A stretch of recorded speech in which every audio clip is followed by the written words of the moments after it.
पदाधिकारी का आप देख रहे हैं गाड़ी एकदम नया चकाचक बिना नंबर प्लेट का एकदम सब नए गाड़ी में एकदम घूम रहे हैं। और ये सब मजा आउटसोर्सिंग वाले लोग दे रहे हैं, क्योंकि इनका तो करनी धरनी कुछ है नहीं, इनको करना भी कुछ नहीं है। इनको 1 किलो कोयला उठाना नहीं है, न इनको 1 किलो कोयला निकालना है। इनको केवल निकाला हुआ कोयला को बेच देना है और कुर्सी तोड़ रहे हैं। ये सब कुर्सी तोड़ अधिकारी हैं। और रोटी इसका खाए दूसरा कोई, जमीन इसका, नौकरी हो गया दूसरा नेता का बेटा का, दूसरा नेता का भाई का, दूसरा नेता का सहयोगी का। माने वो मानना ही नहीं चाहते हैं कि नहीं ये गलत हुआ है, जो कि गलत हुआ है। बस यही करके मैं अपना बात तो रखता हूँ।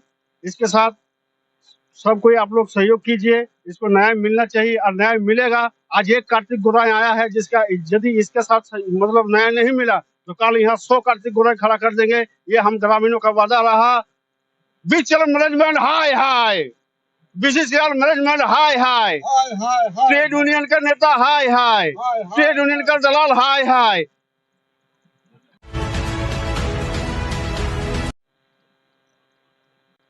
नमस्कार, मैं शंकर चौधरी, झारखंड फर्स्ट न्यूज में आपका स्वागत है। हम पहुंचे हैं बेरा कोलेरी। जैसे कि आपको पता है कि 10 दिनों का धरना पे यहाँ कार्तिक गोराई नाम का रैयत बैठे हुए हैं, जिनकी जमीन बीसीसीएल के द्वारा ले ली गई है। और पैकेज डील, उनका कहना है कि ये पैकेज डील में लिया गया है। जमीन उनकी 4.08 मतलब 4 एकड़ 8 डेसिमल जमीन ले लिया गया। और उनको एक भाई का नौकरी मिला है और उसके जगह पे एक दूसरे व्यक्ति का नौकरी मिला है, ये उनको पता है। एक और व्यक्ति अलग है, कई नाम है, वो हम नाम आपको बाद में बताएंगे, जो उनके वंशावली में मैंने नौकरी लिया है। इसमें समझने का बात यह है कि ये व्यक्ति गोराई है और इसमें वंशावली में जो आए हैं या पैकेज डील में आए हैं, वो कोई चक्रवर्ती है, कोई मांझी है या कोई और अन्य है। तो भाई इस वंशावली में, गोराई के वंशावली में मांझी और चक्रवर्ती ये कैसे आएंगे? इनके भाई कैसे हो सकते हैं वो, या इनके वंशावली में कैसे सूट करेगा? तो आज उसी विषय को लेके कई दिनों से धरना चल रहा था। शायद आज 7वां या 8वां दिन है। और उसके विषय पे बीसीसीएल के जो लोग हैं, स्टेट अफसर हैं एरिया के, वो और यहाँ के जो परियोजना पदाधिकारी हैं, वो उनके संबंधित और सभी लोग अधिकारी बैठे हुए हैं। अंदर में कार्तिक गोराई के साथ वार्ता चल रहा है, उनके साथ कई ग्रामीण भी वहां मौजूद हैं, बातचीत हो रहा है, हम वो भी आपको दिखाएंगे। और बाद में हम ये भी जानकारी करेंगे कि उनके जगह पे कौन कौन लोग नौकरी कर रहा है और उनकी नौकरी कैसे हुआ और उनकी कागजात उनके पास क्या है, ये बाद में बताएंगे। अभी जैसा कि लग रहा है कि बीसीसीएल के जो अधिकारी यहाँ पे आए हैं और जो बातचीत कर रहे हैं, वो हर एक सवाल पे एक ही जवाब दे रहे हैं कि हम केवल समझाने आए हैं, ना कि हम आपको कुछ देने आए हैं, ना कुछ करने आए हैं। ये आगे की प्रोसेस है, आगे जो भी होगा हम ऊपर के अधिकारी से बात करेंगे। तो ये छोटा सा चीज है कि जब आप कुछ देने के लिए ही नहीं आए हैं, कुछ बोलने के लिए नहीं आए हैं, केवल समझाने आए हैं, तो समझाने का काम तो बीसीसीएल लगभग आज 20 साल से कर रहा है। वो बेचारा 20 साल से भटक रहा है और 20 साल से बीसीसीएल उसको समझा ही रहा है।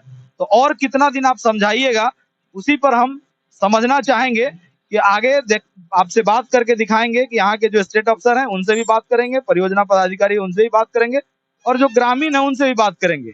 और ये पैकेज डील क्या होता है हम वो भी बात करके आपको बताएंगे कि ये पैकेज डील क्या है बीसीसीएल में, और बीसीसीएल में ये एग्रीमेंट क्या है, एफिडेविट क्या है, ये कैसे षड्यंत्र बना के और बीसीसीएल पूरे धनबाद जिला को तहस नहस करके रखा है, हम आपको वो भी आगे दिखाएंगे। धन्यवाद। चलिए हम आपको ले चलते हैं, ये सीधा कार्यालय जहाँ की वार्ता हो रहा है। आप देखेंगे यहाँ सभी वरीय पदाधिकारी का आप देख रहे हैं गाड़ी एकदम नया चकाचक बिना नंबर प्लेट का एकदम सब नए गाड़ी में एकदम घूम रहे हैं।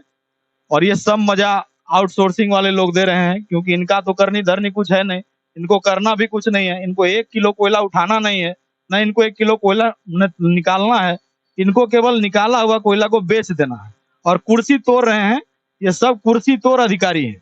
और बीसीसीएल की स्थिति यही है कि अभी बीसीसीएल में जितना अधिकारी आपको मिलेगा वो सब माने कुर्सी तोड़ अधिकारी है, केवल कुर्सी पे बैठा है और आउटसोर्सिंग वाला माल निकाल के दे देगा कोयला और इसको खाली बेच देना है। और देखिए हम आपको दिखा रहे हैं, यही परियोजना पदाधिकारी का ऑफिस है और इसी ऑफिस के अंदर ये वार्ता चल रहा है।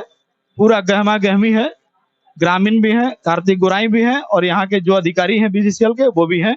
आप दिखाइए अंदर में, ये पूरा बैठक चल रहा है, वार्ता हम फिर आगे आपको दिखाएंगे।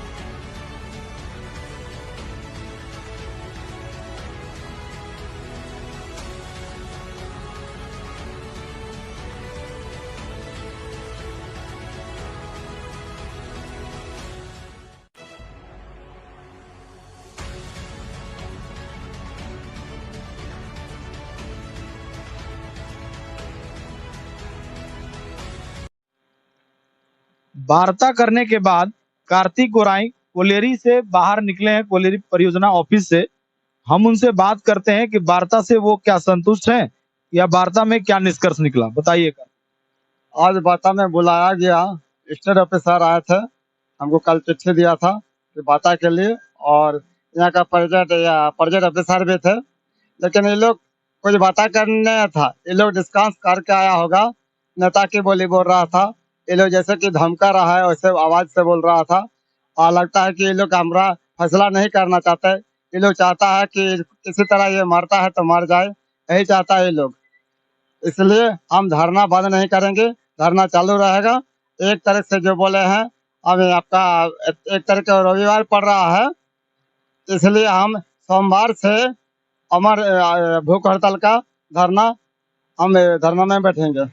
ये आमरण अनशन जो होगा वो यहीं पे होगा क्या, बेड़ा कोलेरी में ही? हाँ, यहाँ पर जब मेरा जमीन है, इसी प्रोजेक्ट के ऑफिसर से ही छीना है मेरा जमीन, यहीं पर हमारा अमरण अनशन होगा। आपको क्या लगता है कि ये न्याय नहीं कर पाएगा ये लोग? ये लोग नहीं न्याय करना ही नहीं चाहता। ये लोग अगर करना चाहता तो बात करता ऐसे, लेकिन ये लोग खाली टॉक टेकिंग खेल कर रहा है, जिसके लिए ये लोग हमको नहीं चाहता कि मेरा फैसला हो। किसी का दबाव है लोग का पर, किसी से डर है इनका, कोई नेता से डरता होगा, इसलिए मैनेजमेंट नहीं चाहता है। और मैनेजमेंट सब तो आपका यह आदमी है, क्या बोलता है कि सरकार का आदमी है, इसलिए ये लोग को सरकार से भी डर नहीं है, कानून से डर नहीं है ये लोग मैनेजमेंट को, इसलिए ये लोग मेरा फैसला नहीं करना चाहता। अभी हम आगे बात करेंगे इनके पूरे लड़ाई का नेतृत्व, जहां तक का ये सहयोग ये मधुसूदन जी कर रहे हैं, और ये जेएमएम के नेता हैं, सरकार है अभी इनकी, और ये पूरे सहयोग इनके हर तरफ से सहयोग इनको प्राप्त हो रहा है। तो आज मधुसूदन जी भी उस वार्ता में थे, उस वार्ता का निष्कर्ष उनको क्या लगा, और आगे अगर वो निष्कर्ष नहीं निकलता है तो क्या करेंगे, हम उस पर जानेंगे। तो मधुसूदन जी आप बताइए कि आप यहाँ वार्ता में आए, इनके सहयोग में आप लगातार हैं, आपको क्या लगा कि बीसीसीएल से कुछ न्याय इनको मिल पाएगा? आज जो वार्ता हुई है वो बिना निष्कर्ष का हुआ है, और बीसीसीएल नहीं देना चाहते, लेकिन हम लोग लड़ेंगे आगे भी, इनके लिए जो भी होगा करना पड़ेगा, करेंगे। मैनेजमेंट टोटली जो है पिछला जो दलाल नेता है उन लोग से संपर्क में है, इसलिए ये न्याय देना नहीं चाह रहा है ये लोग, लेकिन हम लोग लड़के न्याय दिलवाएंगे। तो आप समझ सकते हैं कि आज का वार्ता अगर कहा जाए तो एक तरफ से मैं निष्फल हो गया, मतलब कोई फायदा नहीं हुआ वार्ता का, और इनका धरना जारी रहेगा। और आगे ये जैसे बताए कि 1 तारीख को रविवार है, उसके बाद सोमवार से मतलब 2 तारीख से इनकी आमरण अनशन चालू हो जाएगी। मतलब इनका ये साफ कहना है कि मेरा प्राण चला जाएगा, लेकिन चला जाए क्योंकि मैं अपने जमीन पे ही मर जाऊंगा, कम से कम ये तो रहेगा कि मुझे नौकरी नहीं मिला, कम से कम मृत्यु तो अपने जमीन पे ही प्राप्त हुआ, बेड़ा के जमीन पे ही ये अपने मैंने त्याग कर देंगे, और ये आमरण अनशन पे जाने के लिए बाध्य हैं। अभी कई जगह इनका जमीन आप देखेंगे, हम तो पहले भी आपको बता चुके हैं कि आप अगर मैगजीन घर जा रहे हैं, बारूद मैगजीन घर, तो भी इनके रास्ते में इनका जमीन पड़ता है। आप अगर सीआईएसएफ कैंप जा रहे हैं तो भी इनका जमीन पड़ता है। अगर आप ऑफिसर क्वार्टर जो एजेंट लोग रहते हैं उनके अंदर में जो क्वार्टर है, अंदर तक इनकी जमीन है। और अभी अभी ये पता चला है कि इनका 2 एकड़ 60 डिसमिल एक जमीन है, इस पे पूरा ओबी बीसीसीएल ऑलरेडी गिरा दिया है, और ना वो जमीन छोड़ा है, ना उसके मुआवजा मिला है, और ना कोई नौकरी मिला है। और 2 एकड़ 60 डिसमिल भूमि वो पर बीसीसीएल ओबी गिरा दिया है। हम कभी अगर संजोग मिला तो हम आपको वो भी चल के दिखाएंगे कि वो कौन सा जमीन है जिसपे ओबी गिरा हुआ है, ताकि आपको ये लगे कि हम लोग झूठ नहीं बोल रहे हैं, ताकि जो हकीकत है वो बताए हैं, क्योंकि अभी अभी ये प्राप्त चला। आप सीधे हम कार्तिक से बात करा दे रहे हैं। अभी अंदर में एक बात हो रहा था कि 2 एकड़ 60 डिसमिल जमीन आपका ऐसा है जिसपे बीसीसीएल ओबी गिरा चुका है और उस पर कोई मुआवजा, कोई नौकरी नहीं मिला। क्या हकीकत है? जी हाँ, वो कहाँ पे है? वो है बेड़ा मौजा में। बेड़ा मौजा में 2 एकड़ 60 डिसमिल जमीन है, जिसमें अभी भी गिरा है, उसमें मुआवजा भी नहीं दिया गया और न ही नियोजन दिया गया। और यहाँ झरना मौजा में 4 एकड़ 86 डिसमिल है, प्लस मेरा पिताजी का खरीदा हुआ जिसका डीड भी बना हुआ है भुआर्जन से, उसमें भी आपका 88 decimal plus 63 decimal plus 33 decimal, यानी कि कुल 4.5 एकड़ झरना मौजा में जमीन है, जिसमें भी मेरा अंश बनता है। उसमें भी उसके लिए आज बैठक किए थे, जिसके लिए कुछ नतीजा नहीं बना, और उसमें भी फर्जी आदमी का नौकरी दे दिया। और फर्जी आदमी कोई नेता का आदमी है, इसलिए वो लोग बचाने के लिए हमसे आज कुछ बता नहीं किया। सबसे अच्छी बात आज ये है कि पूरे गांव ग्रामीण जो है इनके लिए आज वार्ता में आए थे। कम से कम कई दिन से हम ये देख रहे थे कि धरना में ये अकेले बैठे हुए हैं, बहुत लोगों का समर्थन नहीं प्राप्त था, लेकिन कम से कम आज एक अच्छी बात हुई है कि इनके वार्ता में कई ग्रामीण उपस्थित हुए।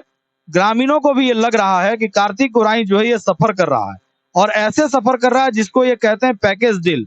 कई नेताओं के द्वारा पूर्व में जमीन किसी की, मैंने क्या कहता है, मैंने उदाहरण है कि धन धनी के नाम बाबा जी के, मैंने इस तरह का स्थिति हो गया है कि धन मेरा है, जमीन मेरा है, और डील कोई और करेगा, एग्रीमेंट कोई और करेगा, बता कोई और देगा कि जाइए ना आप कोयलरी चलाइए, हम कार्तिक क्या करेगा, हम सब कर लेंगे। तो इस तरह का जो पूरे वातावरण है पूरे झारखंड में है, केवल धनबाद में ही और बेड़ा में नहीं कह सकते हैं, पूरे झारखंड में, वो चाहे एमपीएल हो, चाहे डीवीसी हो, चाहे बीसीसीएल हो, चाहे सीसीएल हो, चाहे एनसी, मैंने कुछ भी आप देखेंगे पूरे झारखंड का दशा दिशा लगभग एक ही है। और इस स्थिति में हम और क्या बता सकते हैं। आगे देखिए इनकी धरना जारी रहेगी, आगे इनका अनशन जारी रहेगा। हमारा काम दिखाना है, हम दिखाते रहेंगे, और हम कोशिश करेंगे कि इनको एक न्याय मिले हमारे माध्यम से, हमारे न्यूज के माध्यम से। जितना भी हम सहयोग कर पाएंगे वो हम कर रहे हैं। धन्यवाद। सारथी के रूप में कहिए, कार्तिक जी के सारथी के रूप में अभी स्थिति इनका यह हो गया है कि इनके जो बाइक था इनके घर में, जिससे ये मोटरसाइकिल से चला करते थे, वो भी अब बेच दिए हैं, क्योंकि इनके ऊपर लोन था और बाद में ये मोटरसाइकिल को बेचना पड़ा, क्योंकि अगर वो नहीं बेचते तो इनके पत्नी के नाम से लोन था और वो पत्नी पे केस हो जाता और बैंक उसको जेल भेज देता। तो उस मजबूरी में इन्होंने अपना मोटरसाइकिल भी बेच दिया है। और उसके बाद एक सारथी है जो लगातार इनको ड्यूटी पहुंचाते हैं, लाते हैं, या अन्य कहीं भी जाना होता है वो करते हैं। प्लस जो भी तन मन धन से सहयोग करते हैं वो दयाल बावरी जी हैं। हम अभी उनसे बात करेंगे कि आपको कैसा लगा आज का वार्ता। सबसे पहले तो मैं आपको धन्यवाद देना चाहता हूँ मीडिया भाइयों को, जो आप लोग यहाँ आए कार्तिक गोराई के विषय में। ये आज लगभग 7-8 दिन से धरना में यहाँ बैठे हुए हैं, और हमको पूरा मालूम है कि लगभग 14-15 साल से बीसीसीएल मैनेजमेंट को अपने जमीन के जो एक्वायर किया है बीसीसीएल मैनेजमेंट, उसके एवज में नौकरी एवं मुआवजा मांग रहा है, जो कि आज तक बीसीसीएल प्रबंधन ने ना इसको बढ़िया से कुछ जवाब दिया और न नौकरी और मुआवजा दिया। इसको देते देते आज ये कार्तिक गोराई का स्थिति ऐसे खराब हो गया है कि ना घर का रह रहा है, ना घाट का रह रहा है। इसका घर में खाना नहीं है, बाल बच्चा खाने के लिए बिलखता है। हम लोग देखते हैं, हम लोग गाँव वाले हैं। आज बीसीसीएल प्रबंधन जो आज इन लोग को बैठक के लिए बुलाया था वार्ता के लिए, ये एकदम सरासर मैनेजमेंट जो है, ये ट्रेड यूनियन के नेताओं का दलाली करने के लिए सब टोटल भाषा ट्रेड यूनियन का नेता का बोल रहा था। इनको फैसला करने का नहीं है। ये आश्वासन दे सकते हैं, ये कर सकते हैं कि ठीक है आप कीजिए, हम करेंगे, हम आपके पीछे हैं, लेकिन ये लोग ये सब नहीं करना चाह रहे हैं। ये लोग करना चाहते हैं कि जो पैकेज हो गया तो हो गया, जो गलत हो गया तो हो गया, माने रोटी इसका खाए दूसरा कोई, जमीन इसका, नौकरी हो गया दूसरा नेता का बेटा का, दूसरा नेता का भाई का, दूसरा नेता का सहयोगी का। माने वो मानना ही नहीं चाहते हैं कि नहीं ये गलत हुआ है, जो कि गलत हुआ है। बस यही करके मैं अपना बात को रखता हूँ। इसके साथ सब कोई आप लोग सहयोग कीजिए, इसको न्याय मिलना चाहिए और न्याय मिलेगा। आज एक कार्तिक गोराई आया है जिसका यदि इसके साथ मतलब न्याय नहीं मिला तो कल यहाँ 100 कार्तिक गोराई खड़ा कर देंगे। ये हम ग्रामीणों का वादा रहा। बीसीसीएल मैनेजमेंट हाय हाय, बीसीसीएल मैनेजमेंट हाय हाय, ट्रेड यूनियन का नेता हाय हाय, ट्रेड यूनियन का दलाल हाय हाय। हम अभी बेड़ा कोयलरी परियोजना पदाधिकारी अफसर हैं बेड़ा कोयलरी में, उनके ऑफिस में आए हैं। आज जैसे कि कार्तिक गोराई के साथ वार्ता था और उनके फर्जी नौकरी बारे में और उनके जमीन के संबंधित और भी कई बातें थी, उस पे वार्ता होना था। क्या उसका सारांश निकला, हम उनसे बात करते हैं। आज का जो वार्ता था कार्तिक गोराई के साथ, उस पर क्या निष्कर्ष है? कार्तिक गोराई जी और समस्त उनके ग्रामीण के बीच में ढेर सारी बातें हुई है और उनको दस्तावेज दिखाया गया, दस्तावेज के बारे में उनको समझाया गया और उनसे ये आग्रह किया गया कि ये अपना जो है धरना प्रदर्शन ना करें, ये गलत है। और क्योंकि उनके फादर ने वो लिखित रूप से एफिडेविट के साथ ये नियोजन लिया है, उसमें इसमें किसी का इसमें फर्जीवाड़ा का हमको नहीं दिखाई पड़ता है प्रथम दृष्टि। धन्यवाद। पैकेज डील पे बात करें तो पैकेज डील क्या? पैकेज डील के संबंधित जो भी है उनको जानकारी उपलब्ध करा दी जाएगी। उनका ये बोलना था इसका स्वरूप कैसा है, कैसे बनता है, तो ये लिखित रूप से उनको जानकारी कल तक उपलब्ध हो जाएगी।